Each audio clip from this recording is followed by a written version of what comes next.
Hi guys, I'm Wizzy and welcome to my channel. Picking up from where we stopped in the last chapter where Prince Harry tells us about his visit to the Tower of London with Will and Kate. This section of the review begins with the opening ceremony for the Invictus Games. Prince Harry rightly gave credit to the soldier who suggested that Invictus Games would be a better name for the charity than the International Warrior Games. Trembling with anxiety, Prince Harry attended, oversaw the arrangements, and made a speech. Invictus was an instant hit, with 2 million people watching on TV, thousands filling the arena for each event. Prince Harry says, I went and found my seat down front with Pa, who put a hand on my shoulder. Well done, darling boy. He was being kind. Just on the numbers, Invictus was a hit. 2 million people watched on TV. Thousands filled the arena for each event. Among the highlights for me was the wheelchair rugby. Prince Harry describes himself as being overwhelmed by the response he got from people affected by war injuries or people related to people who were suffering from war injuries. I'm going to share some of the pictures from the event in the next few slides. But before I do, given all that we know now about the relationships behind the scenes in the royal family, I wonder what Prince William's thoughts were on the day witnessing the event, which was not his event, and Harry was getting all the praise, and then having to sit beside Camilla. This is a very sweet picture of Prince Harry and a little girl whose father had won a medal in one of the events, but was unhappy because she couldn't see what was happening in front. And so Prince Harry picked her up just so she could see what was happening. Prince Harry let us into the internal struggle he was having trying to work out what he was going to do with his life, since he had now accepted that it would be too dangerous for him to remain in the army. The trouble was, being a soldier was all he had ever wanted to be, and so he probably couldn't consider or imagine how he would continue his life without being a soldier. Anyway, he describes being inspired by the soldier who had suffered horrendous injuries in the war, but yet found the wherewithal to run a marathon. And this was his riddle in the book. How do you stop being a soldier when a soldier is all you've been or wanted to be? The answer is you don't. You don't have to be in the army to be a soldier. Next up, Prince Harry describes a very busy time at the start of 2015, beginning with the war service at St. Paul's Cathedral,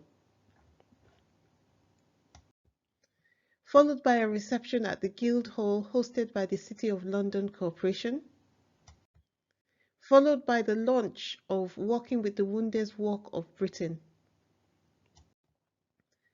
a visit to the England's rugby team, and then following them to Twickenham and cheering them on. He attended a memorial service for Olympian horse rider Richard Meade. He went on a trip with his dad to Turkey to attend ceremonies marking the 100th anniversary of Gallipoli, and then back to London to hand out medals to runners at the London Marathon. I have made the effort of tracking down those pictures because they highlight how busy Harry was in comparison to William. And this is why he has given us a backstory to why that was. Prince Harry says the papers were awash with stories about William being lazy, and the press had taken to calling him work-shy Wills, which was obscene, grossly unfair because he was busy having children.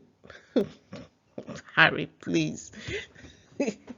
Children, and that's the reason why he was not working. Kate was pregnant again. Must have taken all his energy to get Kate pregnant.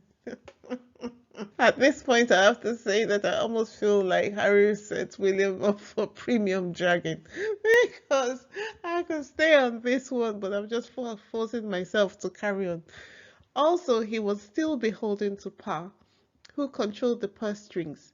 He did as much as Pa wanted him to do, and sometimes that wasn't much, because Pa and Camilla didn't want Will and Kate getting loads of publicity.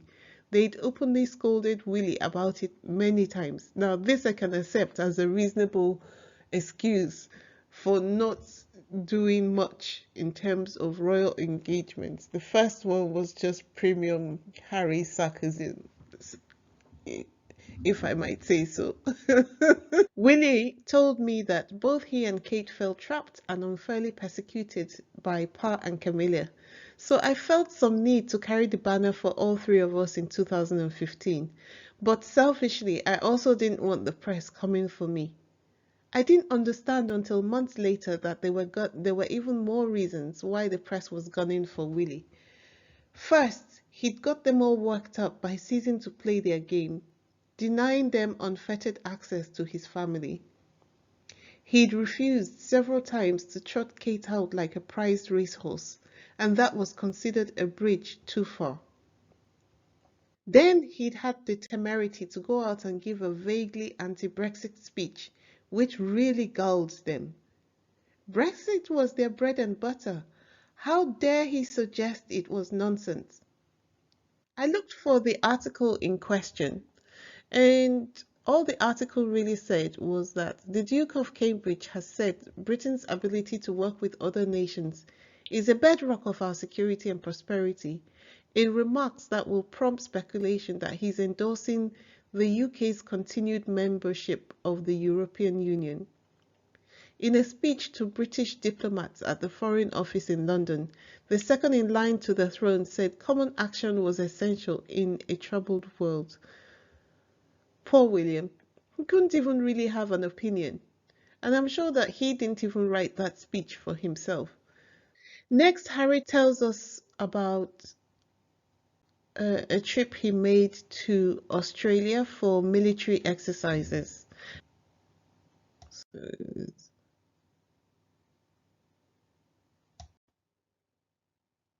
are you wondering about the book on the right? Prince Harry says, I went to Australia for a round of military exercises. While there, I got word Willie and Kate had welcomed their second child, Charlotte. I was an uncle again and very happy about it. But predictably, during one interview that day or the next, a journalist questioned me about it as though I'd received a terminal diagnosis. The journalist persisted. Didn't they both didn't they both make me question my choices? Choices? Isn't it time you settled down? Well, people are beginning to compare you to Bridget Jones. I thought, are they really? Bridget Jones. It will happen, I assured him. I can't recall the face, only the preposterous line of questioning. When, kind sir, do you intend to wive? It'll happen when it happens, I said, the way you'd assure a nagging auntie. And then, when I was checking this out online, I found this book, which means that there were actual books written about Prince Harry's bachelor state. Oh, God. The utter ridiculousness of it all. I'm going to play for you a bit of the interview Harry is referring to in this bit of the book.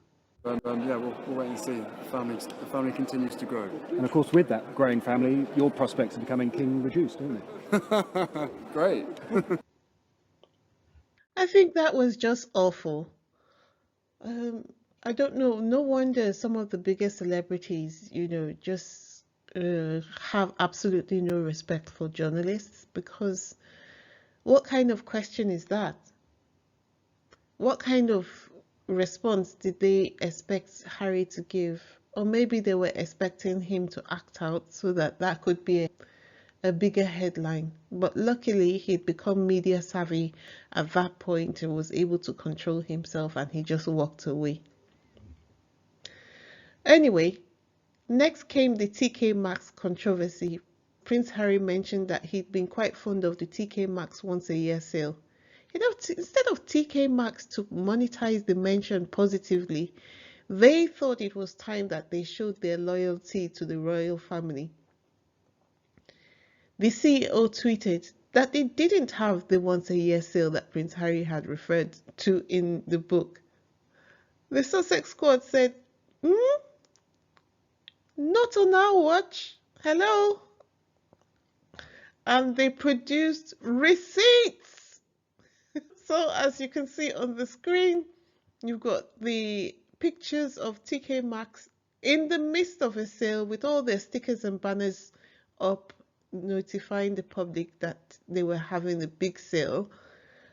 And then, of course, the news reported on the drumming that TK Maxx received for stating such an obvious lie.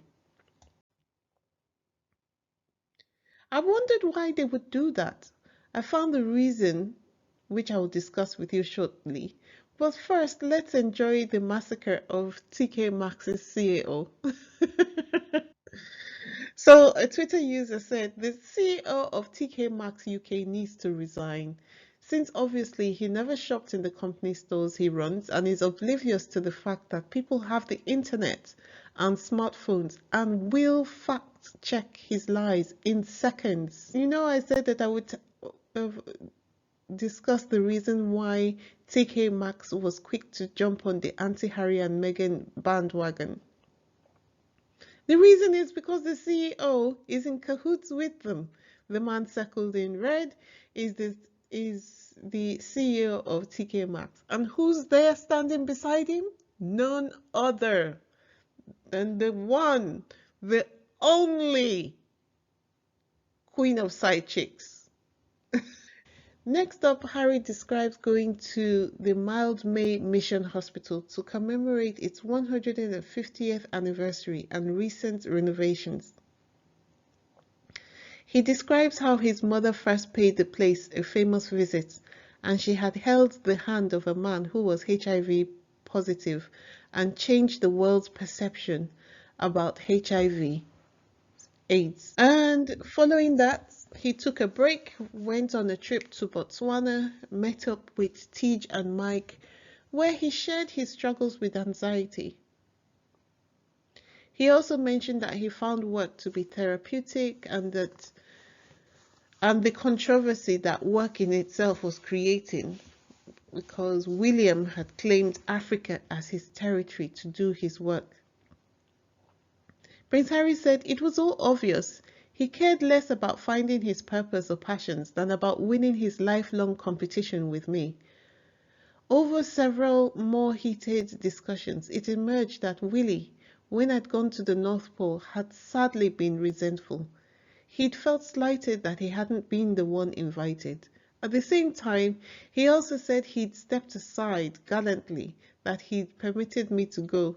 Indeed, that he'd permitted all my work with wounded soldiers. On this part, do you know what? I almost agree with William, and then I also agree with Prince Harry. The problem is that they were looking at the same situation with different perceptions. Because William had always been brought up as the golden child. And the truth be told, he could have vetoed Prince Harry's events, charities, if he had wanted to, if he had had any interest in it. But he probably didn't see the good in it. He didn't realize that the things that Prince Harry had gotten involved in were going to give Harry so much shine. And so he allowed it to go to Harry. But Harry, just always grateful for whatever he could get, took what he was given and ran with it. He actually rolled off his sleeves and got involved with the work. And his fun nature, his good nature, just helps him to navigate every strange and difficult situation he finds himself in. And that is why he was able to bond so easily with the soldiers who joined him on the walk to the wounded, trek to the South Pole and North Pole, to the point that after they had invited him to join them the first time, they invited him back and continued to enjoy his presence in their midst. So yeah, this one it's kind of a controversial one. It's sadly what William said, in my view, is sadly true. And it also highlights the disparity in the way they were both thinking about the circumstances of their lives as royals. Anyway, Harry goes on to say, I visited Botswana, spent a few days with Tej and Mike. I took them into my confidence, told them all about my battles with anxiety. I told them I had just recently found a few things that were sort of working, doing some good in the world, looking outward rather than in. One small problem, Willie. Africa was his thing, he said. Why can't you both work in Africa? Anyway, Harry ignored William and fought to do some work in Africa. Next thing you know, Prince Harry is telling us about the work he was doing with African parks. What he doesn't say in the book, though, is that he was made president of African parks.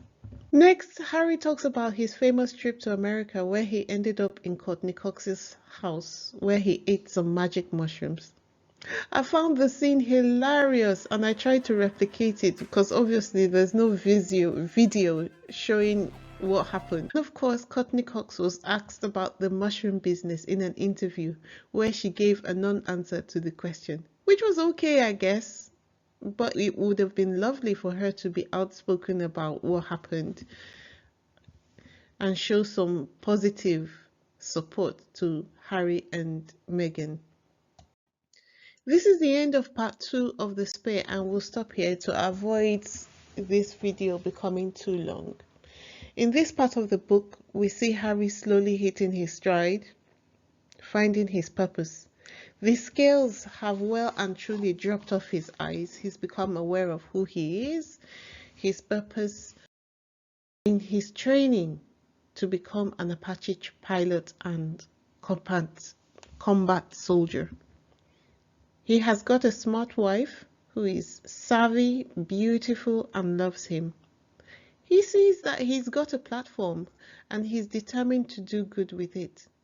He's also determined that him and his family will thrive in the process. It's quite unfortunate that people are not as brave as they used to be.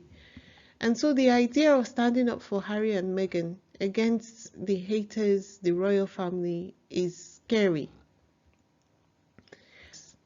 I am glad they are able to use their platform for good.